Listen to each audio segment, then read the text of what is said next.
Hello and welcome to Pearls of Fisdom with Nirmal. I'm Avanne Dubash. We'll be decoding the big shifts that we're seeing in the economic and financial landscape, and today we'll be putting the spotlight on the evolving energy dynamics. From the rising power demand to clean energy investments, we have clearly seen lots of challenges of balancing economic growth with sustainability. So joining in today, we have Sehul Bhatt. He is Director of Research at Crisil Intelligence. Thank you so much, Sehul, for taking time out. India clearly is emerging as a major player in the global energy market. We've seen rising commodity imports, lower energy intensity, as well as a diversified energy mix. What do you think is driving this shift, and how do you really think that it changes India's role in the global energy landscape?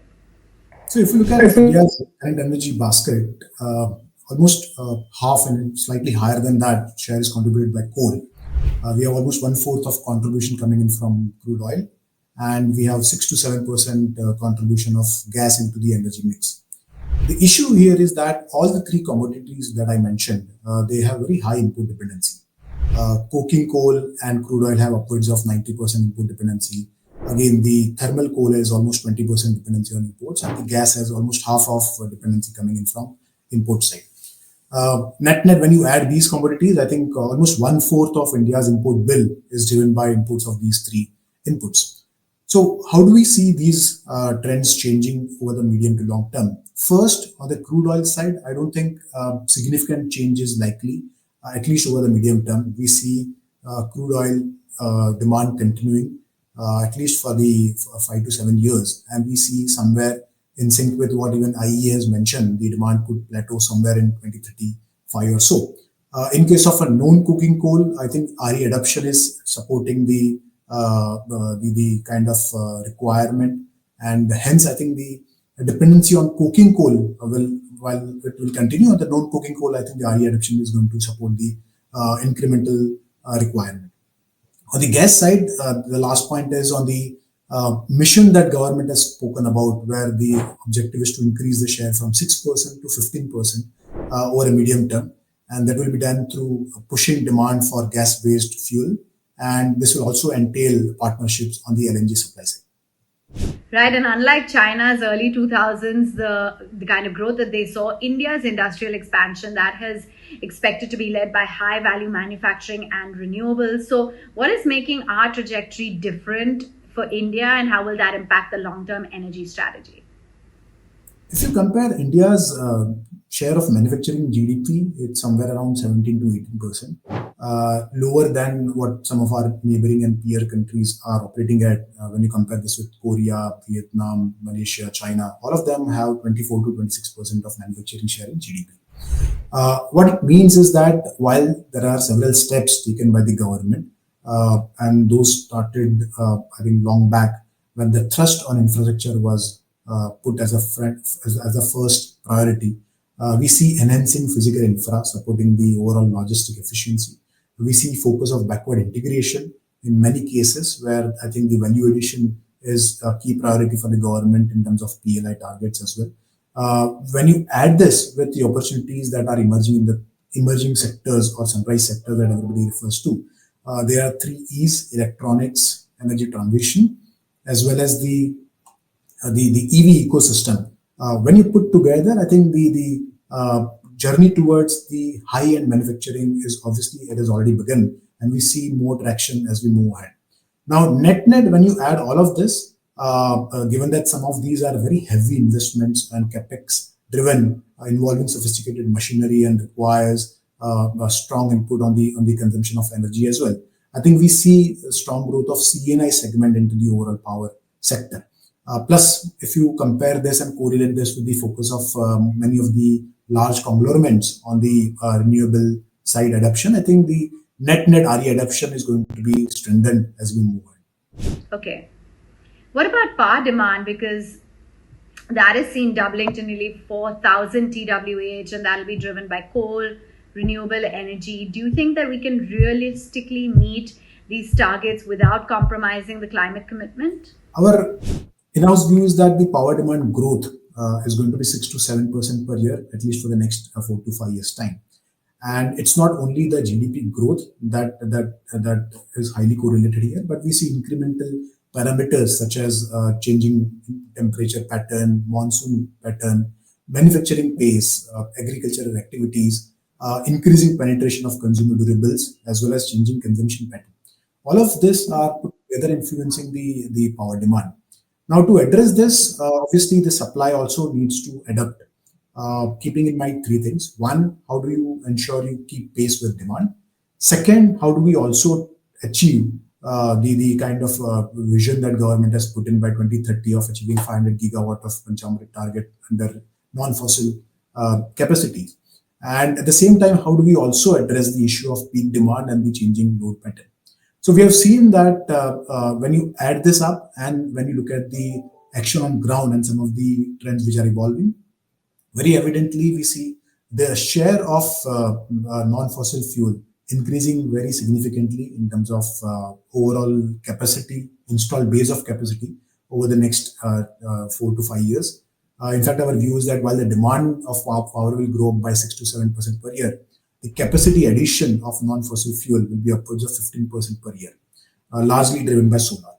The second thing is when you also look at the coal generation, while the incremental solar, wind, and the evolving business model will contribute high as we move ahead towards the generation, the share of coal will continue to remain high as 50% by 2030, which means that while the thrust on capacity addition on renewable is very high and is going to be a key focus areas, the role of coal will continue to be dominant one in terms of generation even by 2030.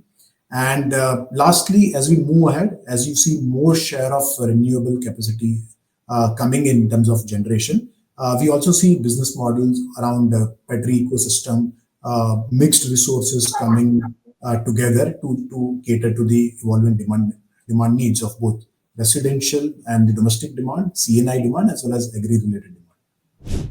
Right. I also wanted to get in your take, given the fact that we're already the third largest annual emitter of greenhouse gases, yet the per capita emissions remain among the lowest globally. So, how are you seeing India balancing economic growth with the increasing global pressure to actually cut emissions? So there are two lenses to look at emission. Either you see it at an aggregate level. That's where I think the discussion at international level are happening. The second is to also observe the per capita emission. Now, when you look at the first lens, which is the aggregate basis, obviously China is the leading country, followed by US, and then comes India. But the moment you change that perspective to per capita emission, I think the rank of in India is much lower and is significantly lower compared to the global averages and some of the peer nations. Now, this makes it imperative to also look at how do we see traction towards India adapting to some of the steps which will ramp up the transition towards green economy.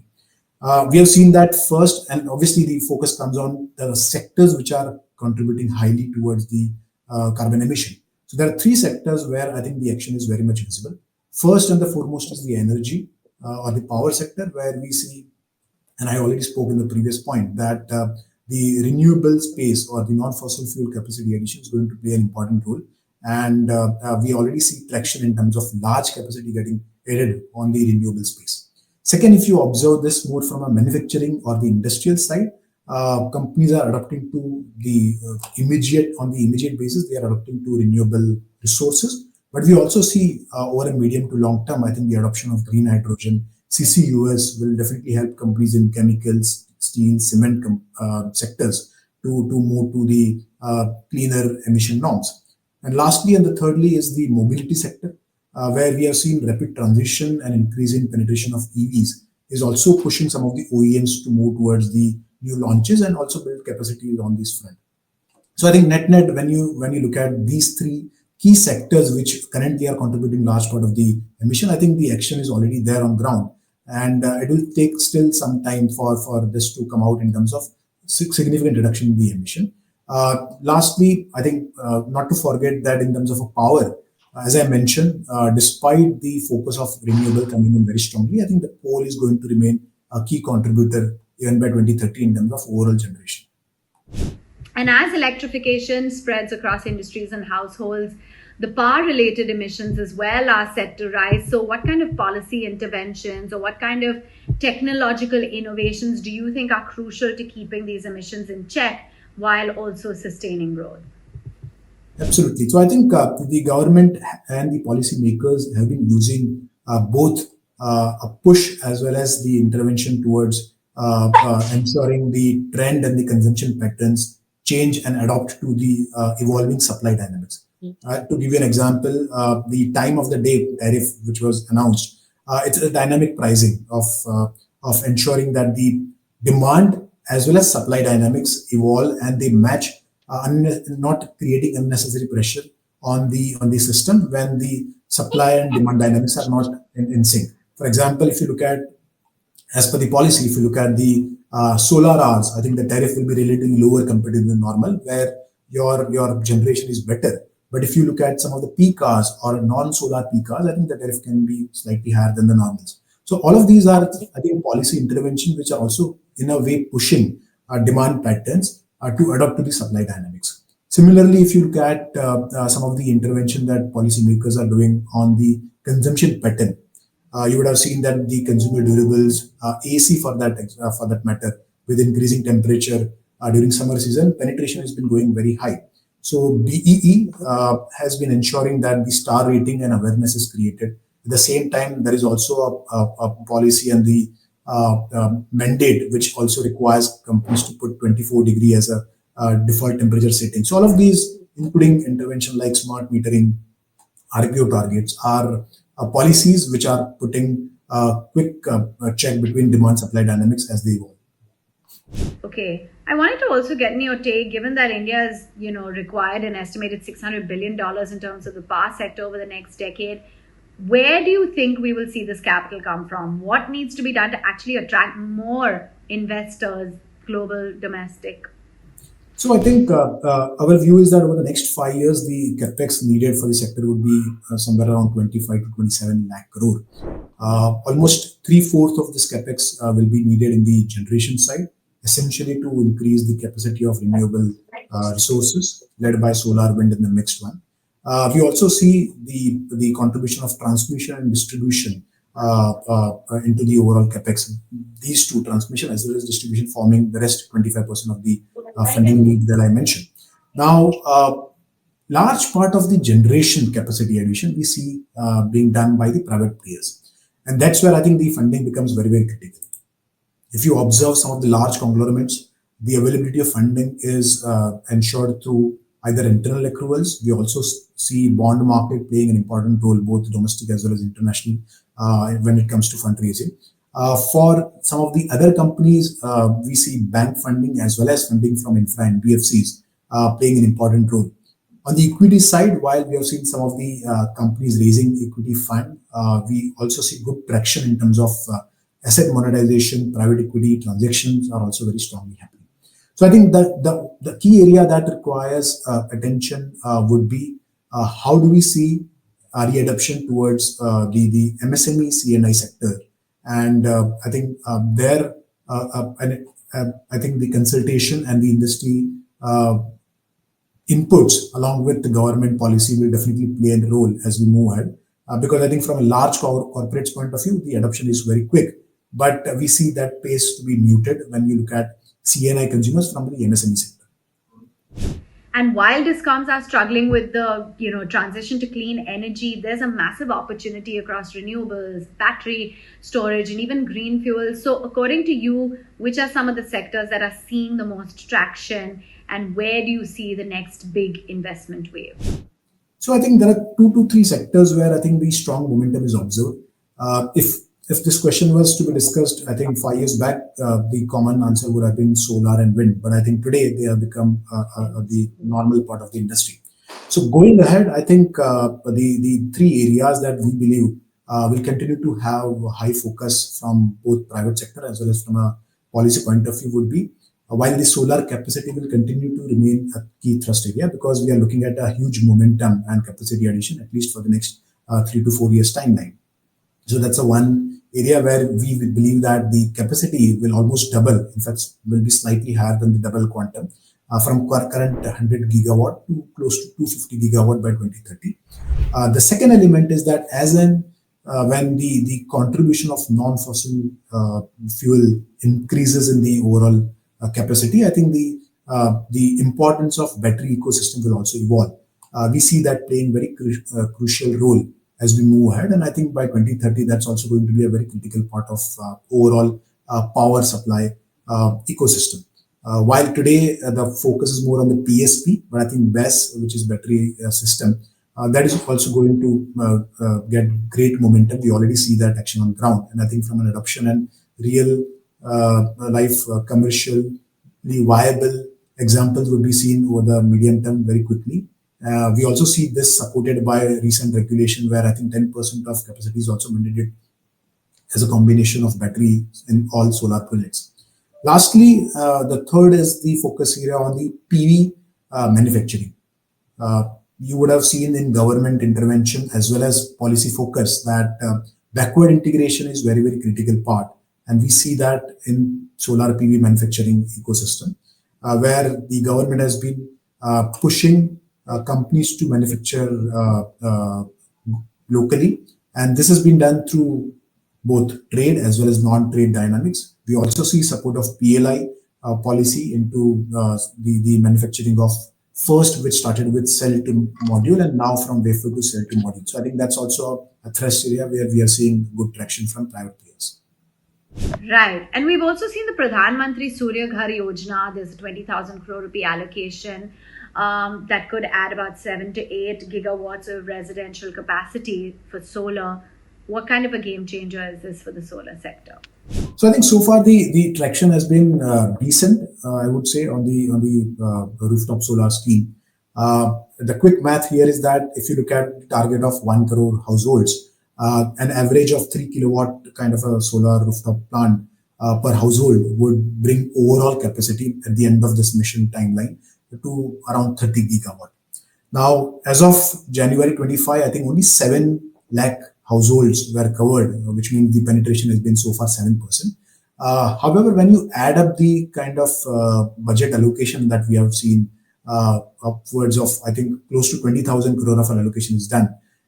When this materializes on ground, we see traction to improve from current 7%, and by end of fiscal 26, we see this number reaching somewhere around 132 lakh households. So net, I think while the traction will continue and we see more budget reallocation continuing in future budgets, net, our view is that by 2030 or so, when we look at the solar capacity of almost 230 gigawatt plus, the contribution because of solar rooftop scheme could be around 20%. And here, 3 factors are very critical, which even government is monitoring. One, how do you ensure that the consumer interest and awareness is emphasized?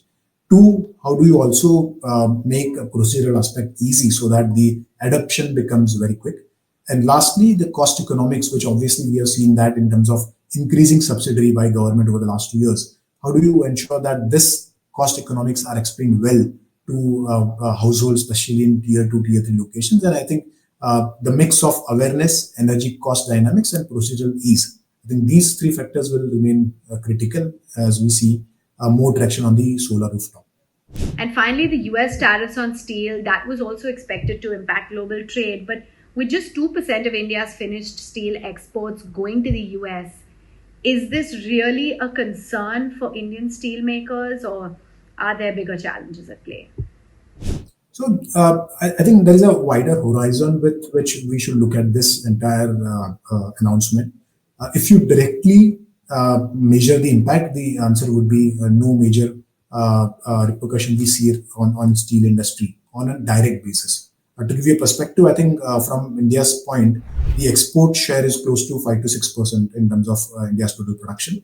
And within the export, I think the share of US is close to 4%. So on a direct materiality basis, the overall contribution may not be meaningful. But we see the announcement of tariff are impacting Indian companies on 2 fronts. First, I think the overall input or overall imports to the US market indicates that the countries which have been exporting very heavily in global trade they will then resort to some other countries where the import can be injected. This creates the pressure on pricing front in a global trade dynamics, which indirectly also impacts pricing of domestic produce. So I think that's the indirect impact, which we believe also needs to be monitored over a medium to long term. Somewhere, I think the support has been observed in recently announced 12% provisional safeguard duty that was, I think, announced last week or so, where this support can essentially provide some cushion, at least for the next 6 months or so, where the applicability of that measure is there for 200 days. So net, I think on the US tariff on steel imports, I think if you only look at this in isolation, the indirect impact on pricing is going to be very high. That gets negated because of the 12% provisional duty that we have seen. The second indirect impact is as you see more consumption of US or more utilization of US steel plants, where the scrap becomes very, very critical input to them. Availability of scrap to countries like India also becomes a challenge. So I think that is other element which remains monitorable from an indirect impact point of view. Right. It's been very interesting, Sehul, talking to you. Thank you so much for joining in. Thank you.